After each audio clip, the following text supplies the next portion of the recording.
Thank you. Welcome back. Major Football Talk. Head coach Monty Fritz. Monty, guys, Annandale, we've talked about that game before. You guys it was a great game last year. Yeah. A little different this year. But I'm just going to start here. Tim Heltzel, 17 of 30 for 356, 3 touchdowns. Great game for him.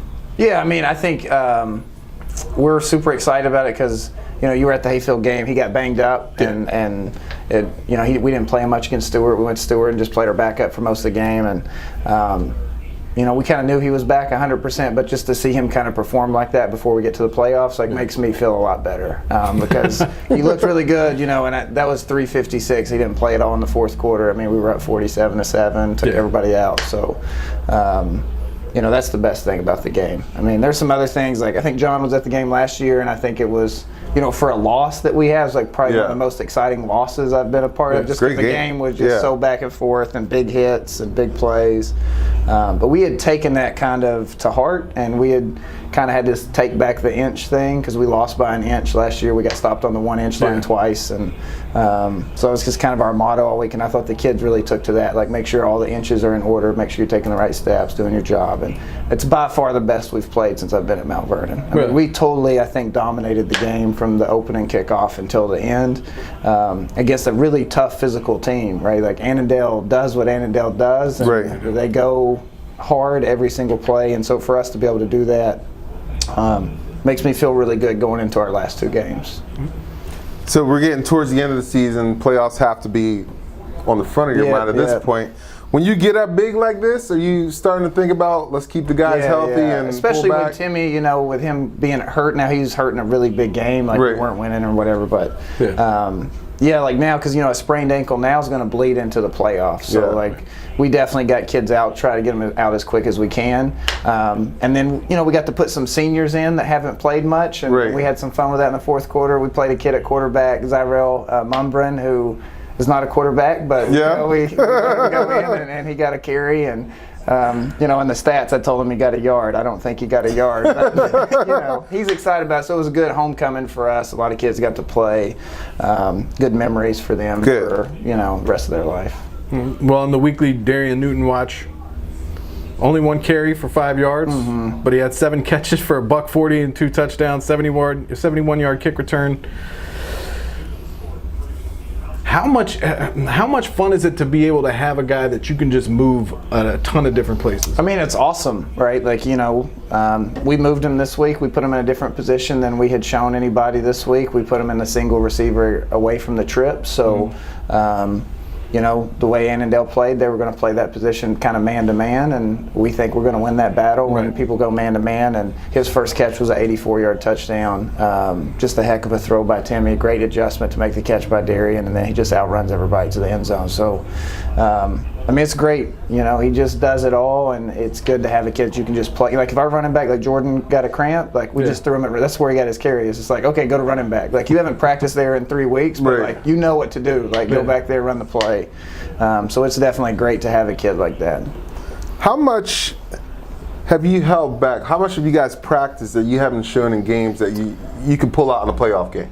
So no one's seen it. So we definitely have done that, right? We have some stuff now. I will say, for us, the Hayfield game we knew was the district championship. Sure. We knew to win the district we had to beat them. So we did show a lot against Hayfield. Right. Now Hayfield runs very specific stuff, so we didn't show some stuff because it wasn't going to work against what they do. But definitely we've gone to the mindset, and I've said this a bunch, we want to be at our best in week 11, not week 8, right? So obviously it's a big game this week playing TC, a big rival for us. But if we show everything and then lose in week 11, it's not really the purpose of the year. Yeah. All right. I got to ask you about the jacket. Okay. Did you see the jacket? I have not. It's got an old school Letterman jacket, the Mount Vernon Letterman jacket. Okay. Yeah. If it wasn't global warming, I would wear it more. Every Friday, it's 88 degrees. Don't jinx it. Yeah. Last year I had these gloves. I had to cut the fingers out so I can tap buttons on my camera. Look ridiculous. Yeah. So that was something I wanted to get for homecoming this year, to start trying to get some more traditions going at Mount Vernon, because I think I've said a bunch it's like the first high school I've ever been to. There was like no tradition, None, right? yeah. Like none. Like I brought the kids in when I first got hired. It's like, you know, what are things we have to do? Yeah. And it's just like crickets. Like, Yeah. I don't know. You do whatever you want to do. And that's good for me. Like, I get to do whatever. Yeah. But we're trying to bring some stuff back. So, Letterman's jacket was something I got for homecoming week, but it's so hot. Like, I didn't even wear it to the game. I wore it to the homecoming dinner. You know, we do this, the other tradition we started. We go to the Mount Vernon estate and rent out the restaurant and Yeah. have a big dinner. Do they have a Hall of Fame in Mount Vernon? They do. Because I didn't go there, but I figure there's no traditions. Why not? They do have a Hall of Fame, Yeah. and I mean there are some like big time guys that are in the Hall of Fame, Yeah. but it's just been a long time, Yeah. right? Like I think there's been a lot of really good players. The last really big name player I think go Mount Vernon's Thomas Clayton. That was early 2000. So we do have a Hall of Fame, and there's that part of it. But as a football team and like traditions to do, Yeah. nothing, right? Nothing. Oh, you can put your stamp all over Yeah, that. so we have, and I think that's been great for me, and I think the kids have loved it, and the schools loved it, and Yeah. you know, homecoming was a much bigger deal this year than it was last year, and hopefully it's an even bigger deal again next year. Had a huge crowd and a lot of support, so I mean it's a great place to be. I don't say that to say like we don't get support and stuff Sure. like that, but it's just I think it was a place that was just starving for some sort of direction. They didn't really care what way they were going; they just Yeah. wanted somebody to point them in a direction, and it's been really fun to be in charge of a lot of that stuff. Cool. Okay. Well, you got 2 games left in the regular season. Yep.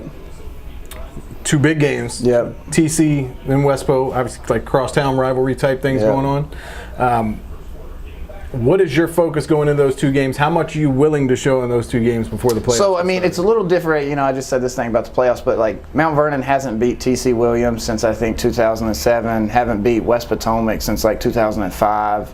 So these are teams that have just beaten them year after year after year after year. Yeah. Like, you know, I can't tell you how many times that just alumni said, like, we're tired of it, right? Like, change it. Right. So, like, that's obviously a big thing, right? Like, we want to do that. And there's a lot to play for outside the rivalry, right? Like, we're currently the number 2 seed in the playoffs. Yeah. That guarantees us at least 2 rounds of home field advantage in Right. the playoffs. So we want to keep that, right? Because we want to play at home versus traveling somewhere. And then for TC and Westpo, like they're playing for their playoff lives, right? Like Right. they're down there at the kind of the fringe of getting into the playoffs. So like, you know, there's a lot to play for. We could knock them out of the playoffs. They could knock us out of home field advantage. Like we have bragging rights. So there's a lot going on kind of the next 2 weeks that, you know, we said this for Hayfield, like the kids had told me, like we want to play in big games. Never played, but like they're not going to get bigger than this week. Right. 5-3 TC versus 7-1 Mount Vernon, playing for playoff life, playoff home field advantage. Like senior night for my seniors. It's a huge game, I think, for us. So we want to show a lot, but we also understand that we might have to play TC or Hayfield or somebody else again in the first round of playoffs. Right. So you don't want to show too much. Yeah. All right, Monty. How much crap do your players give you when Tennessee loses? So a lot would be the first, because I talk a lot of trash, as you guys know. I haven't talked a lot of trash about Tennessee this year because I kind of knew going in it was going to be a long year. But we have some kids because of the military Yeah. stuff that we have. We have a lot of kids from Georgia. Right. So, you know, Georgia's having like They're the best up. year they've Yeah. ever had. And they act like they've never done it before, which they haven't. But, you know, I don't want to give them too hard of a time. But yeah, they talk a lot of trash to me, but I deserve it. And I talk a lot of trash myself, so that's just how it goes. Well, speaking of colleges, like you know, we've talked before about the history of Mount Vernon football and all this stuff, and you know, there's been a big shift the last couple of years in how it's like even how people look at it. How do college coaches approach you about players? So, I mean, the great thing, because I was at Friendship Collegiate before, most of them know me, right? So, like, you know, we already had, like, a relationship, so it's easier for me to text them and be like, hey, you need to come see this kid or come talk to this kid. And we've had a lot of kids, you know, and then having a kid like Timmy, who has a lot of interest, like a lot of schools really like him, and Darian, obviously, and we had a kid, Michael Gamble last year, big running back for us. So, I mean, when you have kids, colleges don't care. That's what I've learned. Like, they don't care if you're 0-10. Like, your win-loss record really doesn't mean anything to a college. Like they want to win. They get paid to win. So if they think you have a kid who can help you win, like they'll come recruit. Sure. Right. And so, obviously some advantages from being at Friendship and having so many kids recruited and go to college, and NFL games on over here. There's a couple of my guys playing that I'm trying to keep an eye on to see how they're doing. But recruiting's a lot about relationships, but at the end of the day, college coaches get paid to win. So they just don't care as long as they can get the kid. Right. That's it. Right. What did you have for breakfast this morning?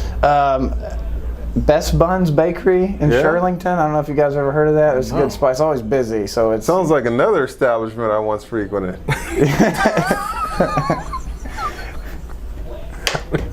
Go on. Yeah. So I had like a little Danish type thing. For me. It was pretty good. It was good? Yeah. I think his description got a lot shorter after the comment that you just made. That's for sure. Let's say that picture, the Blueberry, all those guys are back. Yeah. It's every Halloween they come back. Yeah. I can't eat that stuff. You? Count Chocula? Nah, it's too much. Like Frosted Flakes is about the most sugar I can handle in a bowl. That's a lot. You're both ridiculous. I'm gonna tell you something. Like Golden Grahams, you can't talk about cereal. Come on, man. It's like the worst cereal. Like, Mark, thank you. Golden Grahams? Golden Grahams. Really? That's a joke that goes. Oh, come on. Let me ask you a real question. This is gonna form my whole opinion of you. Do you put ketchup on eggs? No. Thank you. No. Love this guy. That's what. You put ketchup on eggs. I love that you were on the fence before. All right, yeah. I base my whole opinion of people on that question. What about you? What? Thank you. Oh. You know what? Thank you. Ketchup on eggs. It's like an abomination. Ain't nothing wrong with it. Let me tell you this. Oh no. You go to a buffet, breakfast buffet, right? Eggs, hash browns, right? Maybe some grits, sausages, bacon. Grits. On the same plate, would you think of putting a pancake or French toast and then pouring syrup on the whole thing? No. Nah, because then syrup's going to get on It's ridiculous. I see people do it all the time. Like, why would you ruin that plate? No, They Started have off so multiple good. plates. Yeah, get another plate. Get another it's plate. terrible. I'm glad we agree on that. Yeah. Now, if Well, you're about to ruin it. when I eat breakfast and I have ketchup on eggs, it's always a separate plate than everything else I have. That's for sure. I don't want it unless there's hash browns. I don't think that changed John's opinion. No, it doesn't. You just went back to my number one no. All right. No ketchup on eggs. There should never be a situation, even on burgers, that they put a fried egg on, which I like. No ketchup on the burger. So then what do you put on the burger? You just have it dry with the egg? Yes, the yolk. The yolk becomes the... Am I right or am I right? We got to expand your condiment selection. Boom. Okay, Thank you. that's okay. But as long as you're not putting ketchup on it. It's all right. That's all I got. Mine was up in Philly. Yeah. Best city in the world. I don't want to hype it. I just did. Just leave it there. It's not the best city in the world, but it's a good place to visit. Did you go see the Rocky statue? I've done that before, so I didn't do it this time, no. But I had some kids that play at Temple, and they had a big game. Yeah, let me know next time you go. I'm going to take you to the best cheesesteak place in the world. It's called Ed's. I've never been to Ed's. It's in the hood. Okay. Yeah, it's One go. Sure. beautiful. All right, cool. That's the way to go. Cheese Whiz or what? Come on, dude. Cheese Whiz? No one uses Cheese Whiz in Philly except for Geno's and Pete's, which are the two worst cheesesteaks in the world. Get very emotional about my food. John's level of passion and expertise on food is absolutely amazing. Yeah, he doesn't care anything about Mount Vernon football. He just gets out here talking about food. He couldn't wait to stop talking about Oh, I love how well Monty Fritz knows you. That's great. All I know is if we win this week, right, we have a big game. Yes. You have to be on the staff because we'll be 8-1. Dude, I need my ring. We had. I will hand in my wedding ring for my state championship ring. Make sure my wife doesn't watch the show. You made sure you turned away from the camera when you said that. That's probably smart. That was probably smart. Oh my goodness, Monty, thank you. Definitely. Yeah. Thank you, and I'm sorry for John. It's a home game next week, right? Yeah, it's senior There's night. nothing where if you played that TC Williams Saturday afternoon. I hate. Oh my! Oh, I wish we could joke. spend 30 minutes talking about how much I hate TC Williams. I got time. Like, Yeah, that's like, yeah, like I know you guys. It's just, I can't stand. I that they feel don't bad have for lights. them. They don't Yeah. have lights. I feel bad for So them. then, like, the film exchange is a mess because then you get like 24 hours to exchange film, and Yeah. I think they kind of take advantage of that. And Oh, yeah. they wait, and then we saw them in 7-on-7. We had some little issues with them in 7-on-7. So, like, I'm telling you, it's the game to come to. Oh, yeah. Like, it's we don't like them. They don't like us. I like it. And then, that whole Saturday thing, like, we have JV freshmen, right? So, guess when the JV freshman games are now? Not Friday. Saturday morning at like No. 8:30 Are you in the serious? morning. Oh, I would not play. Like, I want to Think help. about this. I want to help their petition so that they can play on Friday nights. Like, Yeah. can we do that? That's been going on for like 30 years. I can't stand It's it. crazy. You know what? And then you miss all the college games on Saturday, right? There's nothing positive about playing TC Williams. Monty Fritz. Yes. Equal passion and expertise on his hatred for TC Williams. It's awesome. If TC Williams needed some motivation for this week, If they needed They just got it, motivation, yeah. if they needed motivation this week, they haven't looked at the playoff bracket. So that's Boom. I like it. God, I love the way he talks, man. God, I love it. yeah. So big game this week. Big game this Big week. game. Excellent. I'm sure you two will go to McLean versus Langley or something. No. You got him fired up, man. No. I shouldn't have brought him to Tennessee. That's the No, problem. I mean, if Garfield was playing Parkview, I would be there. That's my game. Toilet bowl. If they had Smoothie King, you'd be there. Word. Sweeto burrito. We gotta get back there. There's a Mission Barbecue not far Yeah? from Yeah. Mount Vernon. You know, I ate all 4 of those Sweeto burritos in a 24-hour period. No joke. This is what I deal with. This is what I deal with, right? You got a mean burrito. Thank you to Monty Fritz. Thank you you. to Chatter. Thank you to Yeah, Mark yeah. Stern. We'll catch you guys next week. This is a trick. You know, Your excitement about the food. I know. I'm so fired up against TC Williams. You guys were like on this level the whole time. The same